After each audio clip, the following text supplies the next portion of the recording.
우리는 계속해서 요한계시록의 말씀을 듣고 있습니다.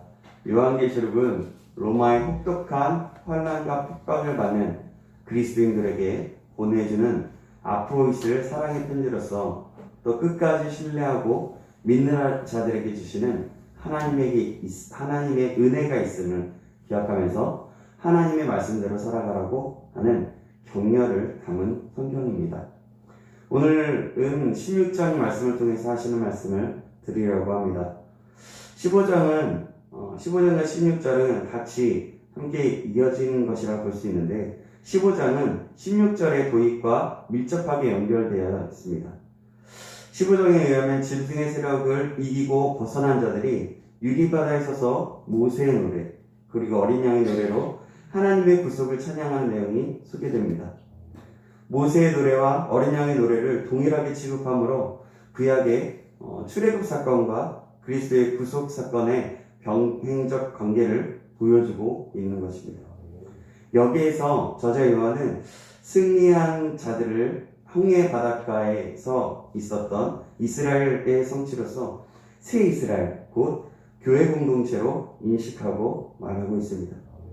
그리고 승리한 자들이 서 있는 유리바다를 불이 섞인 유리바다라고 하여 심판의 정황을 예시하고 또 일곱 재앙을 가진 일곱 천사의 출현으로서 심판이 준비되고 있음을 예고합니다.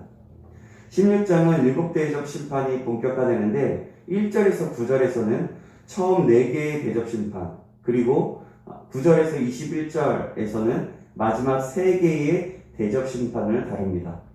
이 대접을 땅에 쏟으라는 하나님의 명령이 천사에게 주어지는데 여기에서 땅은 사탄의 통치 영역으로 이 영역에서 하나님의 심판이 실행되어지고 이루어짐을 보여줍니다. 여기에서 재앙들은 구약의 출애굽 당시 10가지 재앙을 배경으로 하는 것을 알 수가 있습니다. 출애굽 당시 이루어지는 재앙들은 이스라엘을 핍박하는 애굽을 향한 것이었고 또 이스라엘에게까지 포함된 것은 아니었습니다. 재앙이 내린 영역에서 이스라엘과 애굽이 구별된 것은 이 점을 명확하게 보여주고 있습니다. 출애굽의 10가지 재앙을 배경으로 본문의 7대접의 심판도 이러한 배경을 이해할 때 그 심판의 의도가 분명하게 이해될 수 있습니다. 여기서 심판의 대상자는 짐승의 표를 받은 자들, 곧 우상에게 경배하는 자들입니다. 이들은 하나님을 대적하고 그의 백성들을 핍박한 세력입니다.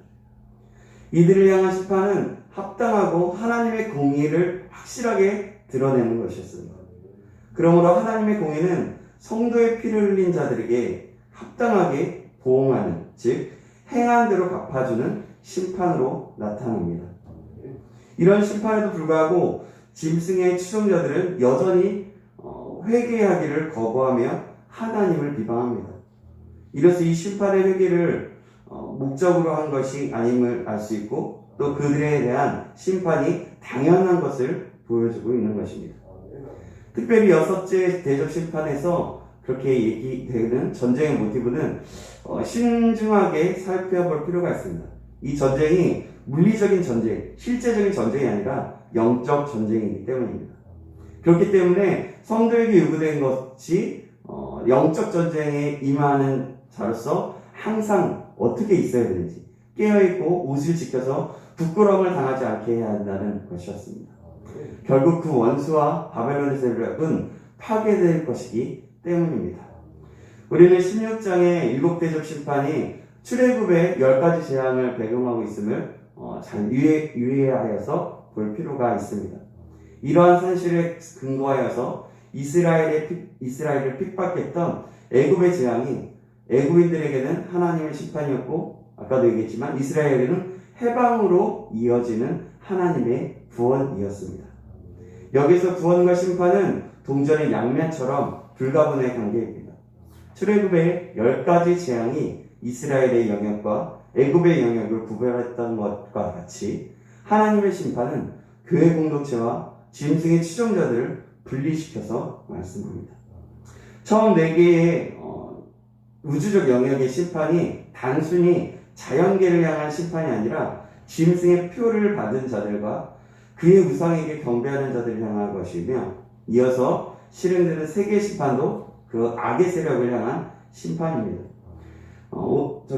15장 2절에서 4절에서처럼 하늘에 속한 승리자들이 하나님의 구속을 노래하고 있는 교회 공동체의 영광스러운 모습과는 대비되는 모습입니다. 우리 15장 2절에서 4절 말씀 제가 읽어보도록 하겠습니다. 또 내가 보니 불이 섞인 유리 바다 같은 것이 있고 짐승과 그의 우상과 그의 이름의 수를 이기고 벗어난 자들이 유리 바다 가에 서서 하나님의 검은 거를 가지고 하나님의 종 모세의 노래 어린 양의 노래를 불러 이르되 주 하나님 곧 전능하신 이시여 하시는 일이 크고 놀라우시도다. 만국의 왕이시여 주의 길이 의롭고 참되시도다. 주여 누가 주의 이름을 두려워하지 아니하며 영어롭게 하지 아니하오리이까. 오직 주만 거룩하시니이다. 주의 의로우신 일이 나타났음에 만국이 와서 주께 경배하리이다 하더라. 아멘. 하늘에 속한 승리자들은 애굽의 말과 적군을 물리치신 주님을 찬양하는 모세의 노래, 또 어린 양을 노래를 부르면서 또 모든 만국이 주님을 경배하게 될 것을 노래합니다. 이는 바로 하나님을 따르는 교회 공동체의 바로 영광스러운 모습입니다. 그러나 오늘 본문에 하나님의 심판하시는 이유가 있습니다. 바로 하나님을 대적하는 세력들이 교회 공동체를 핍박했기 때문이었습니다. 그들이 성도들을 피를 흘리게 했고 또 그 피 때문에 합당한 심판을 받는 것인데 이것이 하나님의 참되시고 의로우신 속성의 표현이 된 것입니다. 그럼 7 대접의 심판은 어떤 내용입니까? 오늘 본문에 말씀하는 첫 번째 심판입니다. 2절 말씀입니다. 제가 읽겠습니다. 첫째 천사가 가서 그 대접을 땅에 쏟으매 짐승의 표를 받은 사람들과 그 우상에게 경배하는 자들에게 악하고 독한 종기가 나더라. 아멘. 첫째 천사가 그 대접을 땅에 쏟자 짐승의 표를 받은 사람들과 그 우상에게 경배하는 자들에게 악하고 독한 헌대와 종기가 났습니다.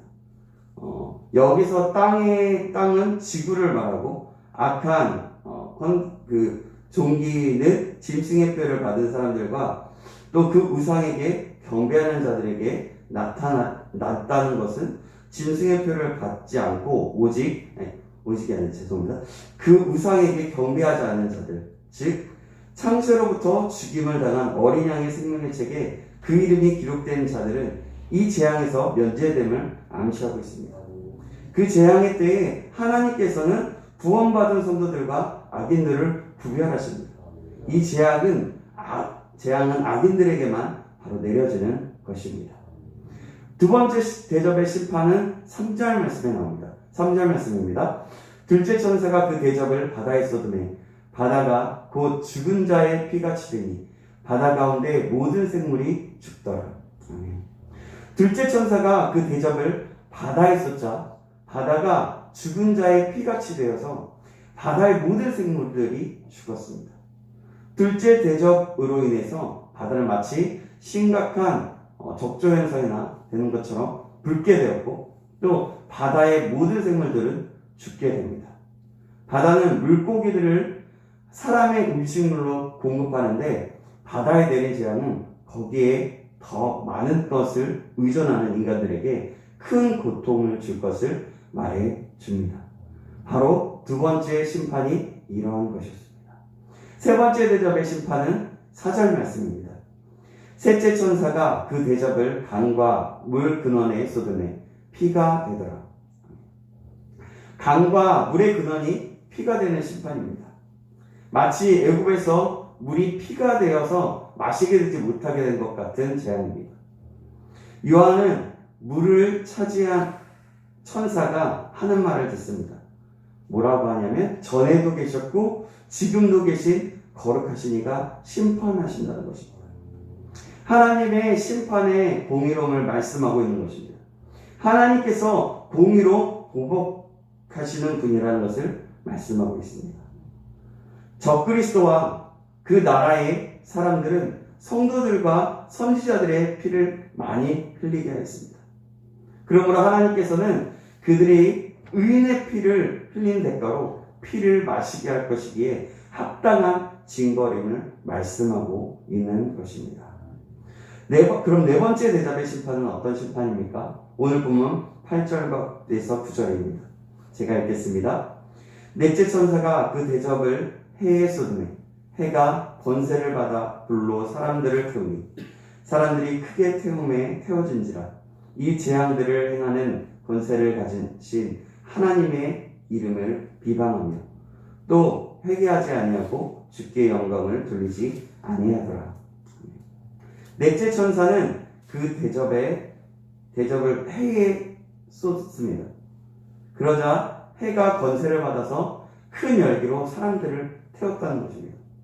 그런데 여러분, 참으로 놀라운 것은 그들이 이러한 심판을 받으면서도 회개하지 아니하고 주님께 영광을 돌리지 않는다는 것입니다. 두려워하지 않는다는 것입니다. 사랑하는 여러분, 회개에도 때가 있습니다. 회개는 자신이 하고 싶어서 되는 것이 아닙니다. 하나님께서 은혜를 주셔야 회개가 가능한 것입니다. 아멘. 복음을 전하다 보면 사람들이 복음을 받아들이는 사람이 있는가 하면 또 어떤 사람은 지식으로 안다고 말하기도 하고 또 복음을 받아들이지 않기도 합니다. 또 복음을 듣고도 전혀 회개치 않습니다. 어떤 사람은 자신이 무슨 죄를 지었냐고 되묻기도 합니다. 이 모습을 보면 우리는 복음에도 받아들일 때가 있음을 알게 됩니다. 아멘. 그래서 그들을 위해서 계속 기도하게 됩니다. 그들이 복음을 받아들이고 회개하여서 주님 앞에 돌아올 수 있도록 말이죠. 그래서 우리는 때를 얻든지 못 얻든지 사람들이 복음을 받아들일 수 있도록 기도하고 전해야 하는 것입니다. 아멘.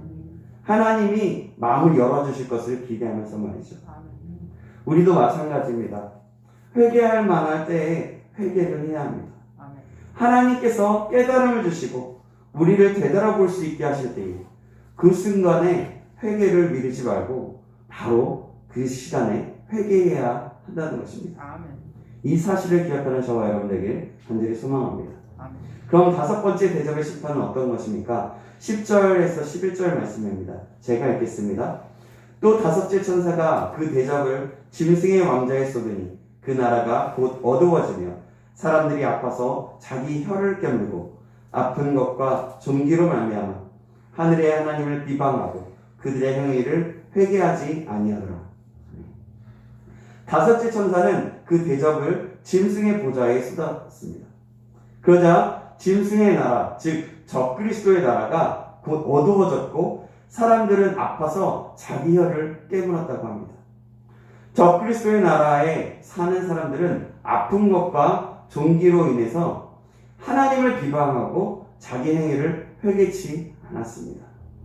네 번째 대접의 경우와 같이 그들은 이런 일들이 일어났음에도 불구하고 전혀 회개치 않습니다. 그럼 여섯 번째 대접의 심판은 무엇입니까? 12절에서 16절 말씀인데요. 제가 읽겠습니다. 또 여섯째 천사가 그 대접을 큰 강 유브라데에 쏟으매 강물이 많아서 동방에서 오는 왕들의 길이 예비되었더라.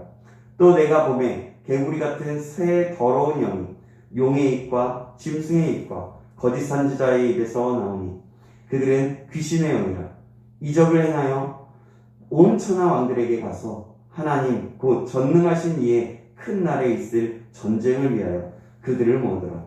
보라, 내가 도둑같이 오리니 누구든지 깨어 자기 옷을 지켜 벌거벗고 다니지 아니하며 자기의 부끄러움을 보이지 아니하는 자는 복이 있도다. 아멘. 새 영이 히브리어로 아마겟돈이라 하는 곳으로 왕들을 모으더라.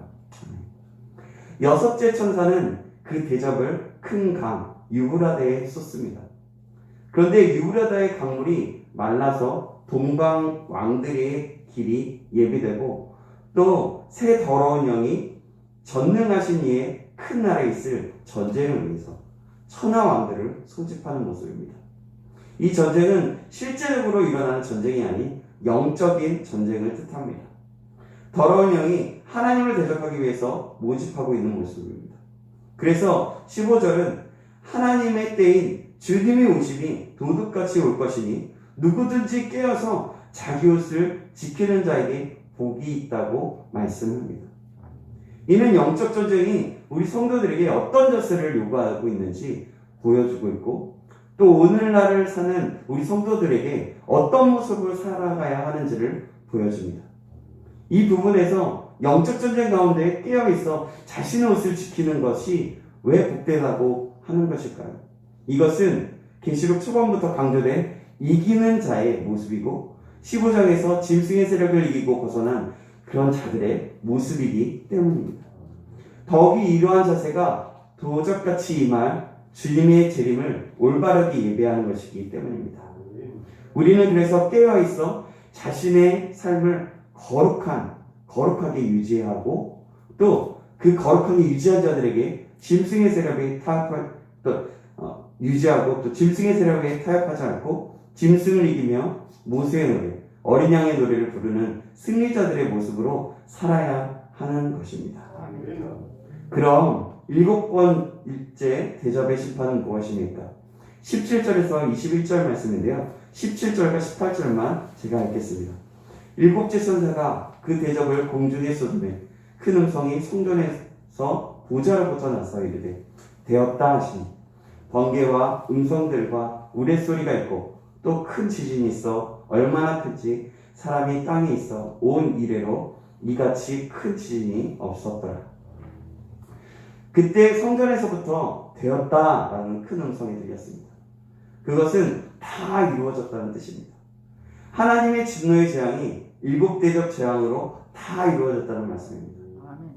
7째 대접의 재앙은 번개와 뇌성과 음성들을 동반한 큰 지진과 우박의 재앙입니다. 그 지진은 역사상 가장 큰 지진이 될 것입니다. 큰 성 바벨론, 즉 적그리스도의 나라의 수도는 그 지진으로 인해서 세 갈래로 갈라지고, 또 그 외에 지구의 모든 성들도 그 지진으로 인해서 무너지게 됩니다. 19절 중반부에 큰 성 바벨론이 하나님 앞에 기억하신 바 되어 라는 말씀은 하나님께서 세상의 악들을 안 보시는 듯 할지라도 다 보시고 아시고 마지막 날에 다 보복하시는 것을 증거하고 있는 것입니다. 하나님 앞에 피할 수 있는 죄인은 아무도 없습니다. 이 마지막 큰 지진으로 인해 섬들과 산들도 부서지고 가라앉고 사라질 것입니다. 그러나 사람들은 역시 회개치 않고 하나님을 회방하기만 할 것입니다. 사랑하는 여러분, 우리는 오늘 계시록 16장의 말씀을 통해서 7대접의 심판을 보았습니다. 우리가 오늘 본문을 통해서 알 수 있고 적용할 수 있는 것은 무엇일까요? 심판은 이루어진다는 것입니다. 이 세상에는 우상 숭배를 하고 하나님을 대적하는 자들이 많이 있습니다.